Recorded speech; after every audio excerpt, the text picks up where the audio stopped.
서브 이슈입니다. 비트코인도 리밸런싱 하면 개수가 늘어날까? 리밸런싱은 앞으로 우상향할 주식과 지수만을 가지고 투자해야 합니다. 왜냐하면 한국의 KT와 같이 10년간 또는 20년간 지속적으로 떨어질 주식에 투자하면 떨어지는 주식에 물타기가 되거나 상장 폐지될 때 전자산을 날리기 때문입니다. 따라서 세계 1등 주식, S&P 500, 나스닥 100, 다우존스 지수와 같이 우상향할 종목에만 투자해야 합니다.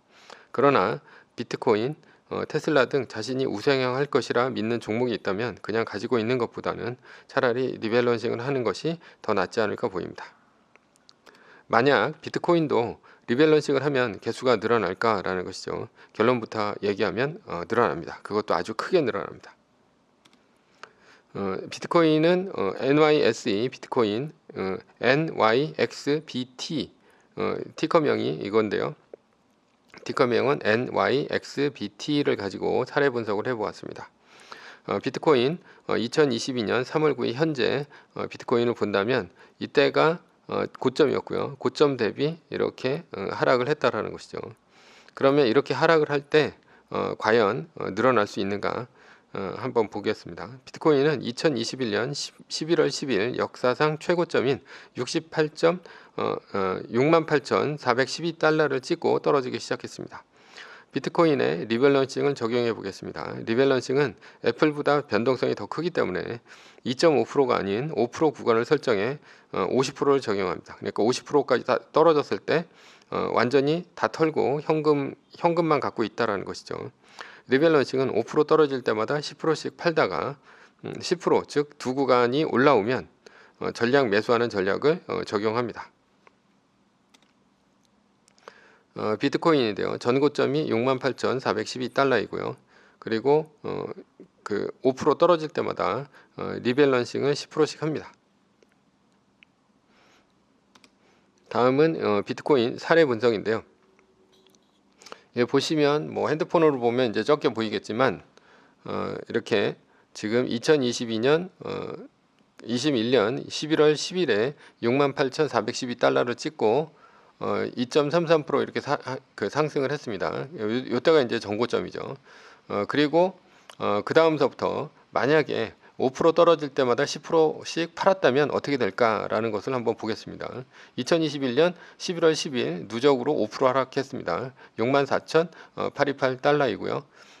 이때 현금 10%를 확보를 하고 비트코인 90%가 남겠죠. 그러니까 비트코인 10%를 팔아서 현금 10%를 확보를 했습니다. 2022년 11월 16일 누적으로 10% 하락했습니다. 6766달러가 되겠죠. 그리고 이 중간에는 단 한 번도 두 구간 상승이 일어나지 않았습니다. 두 구간 상승은 68,412달러를 넘어가는 것이죠. 그래서 현금 20%를 확보를 하고 비트코인 80%를 가지고 있습니다. 그리고 2021년 11월 19일 누적 15% 하락했습니다. 58,040달러가 되겠습니다. 이때는 현금 30% 그러니까 비트코인은 또 10%를 팔아서 현금 30% 확보를 하고요. 비트코인 70%를 갖고 있습니다. 2021년 11월 26일 누적으로 20% 하락했습니다. 54,488달러입니다. 상승률은 하루에 7.36%가 떨어졌고요. 현금은 40%, 비트코인은 60%를 확보를 했습니다. 그리고 2021년 12월 6일 누적으로 25% 하락했습니다. 48,763달러입니다. 이때 하루에 13.18%가 떨어졌습니다. 현금은 50% 확보했고요. 비트코인은 50%입니다. 그리고 이 중간에 단 한 번도 두 구간 상승이 일어나지 않았습니다. 그러니까 지속해서 팔고 있는 구간이라는 것이죠. 2021년 12월 13일 누적으로 30% 하락했습니다. 47,410달러이고요. 현금은 60%, 비트코인은 40% 갖게 되겠습니다. 2022년 1월 6일 누적으로 35% 하락했습니다. 42,936달러이고요. 하루에 7.76%가 하락했습니다. 누적으로 하락했다는 얘기고요. 요거는 하루에 이제 하락률을 얘기합니다. 그래서 다시 비트코인 10%를 팔아서 70%, 그 다음에 30%를 갖고 있습니다. 그리고 2022년 1월 10일 누적으로 40% 하락했습니다. 49,32달러이고요. 그리고 상승률은 그러니까 하루에 1% 떨어졌습니다. 누적으로 40%가 하락했습니다. 그래서 다시 10%의 비트코인을 팔아서 현금 80%를 확보했고요. 비트코인은 20% 갖고 있습니다. 2022년 1월 24일 누적으로 50% 하락했습니다. 34,154달러입니다. 이게 이제 전 저점이 되겠죠. 그리고 하루에 12.04% 하락했습니다. 그러니 100% 비트코인 20% 갖고 있던 것을 다 팔아서 100% 현금을 확보했고요. 비트코인은 하나도 없습니다.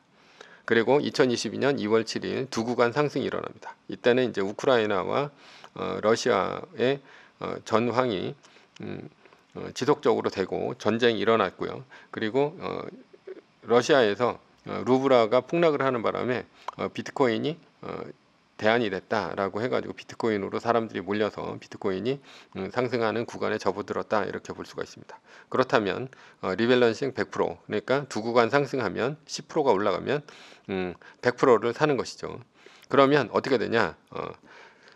그냥 갖고 있을 때보다 비트코인을 거의 50%까지 하락했을 때 내가 팔고 다 팔고 그리고 두 구간 상승했을 때 100% 샀기 때문에 리밸런싱으로 인한 수수료 손해는 전혀 없었고요. 그리고 비트코인 수를 크게 늘릴 수가 있었습니다.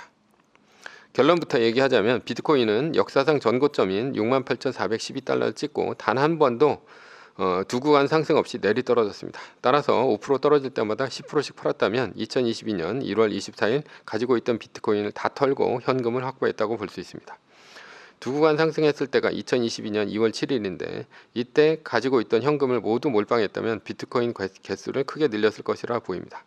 따라서 존버만 하는 것보다는 비트코인도 5% 떨어질 때마다 10%씩 팔고 두 구간 상승 그러니까 10%가 오르면 바닥에서 10%가 오르면 리밸런싱을 하는 몰빵을 치는 것이죠. 이것을 적용했다면 비트코인 개수를 늘려 부자가 될 수 있다는 것입니다. 단 비트코인이 세계 1등 주식이나 지수 ETF처럼 우상향한다는 믿음만 가지고 있다면 말이죠.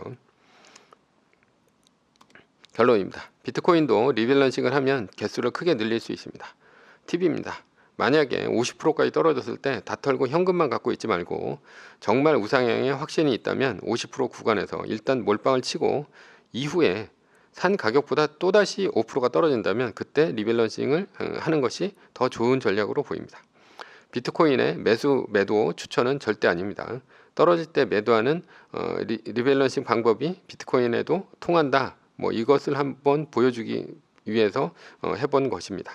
비트코인과 함께 테슬라와 같은 주식도 리밸런싱 해볼 만하다 할 수 있습니다.